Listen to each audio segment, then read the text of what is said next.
Γεια σας παιδιά! Σήμερα θα σας δείξω ένα σχέδιο που το έχω φτιάξει εγώ. Είναι για την υγιεινή διατροφή. Ο τίτλος του είναι «Ευγνωμοσύνη στη γη». Κοιτάξτε το. Είναι ένας άνθρωπος που κρατάει τη γη. Είναι μαλακιά η γη.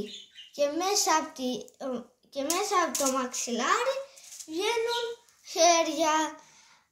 Από πάνω από τα χέρια υπάρχει ένα πιάτο με φαΐ για να φάει αυτός που την κρατάει και μας προσέχει.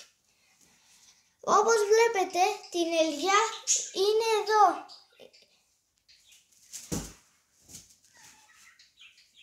Παίρνει ελιές και τις τρώει και μας δίνει και το λάδι της.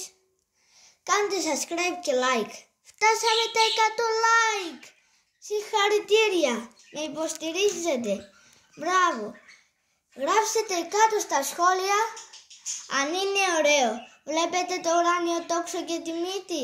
Το ουράνιο τόξο είναι για να φαίνεται ότι είναι ωραία, ότι είναι χαρούμενος, και η μύτη ότι τα μυρίζει όλα.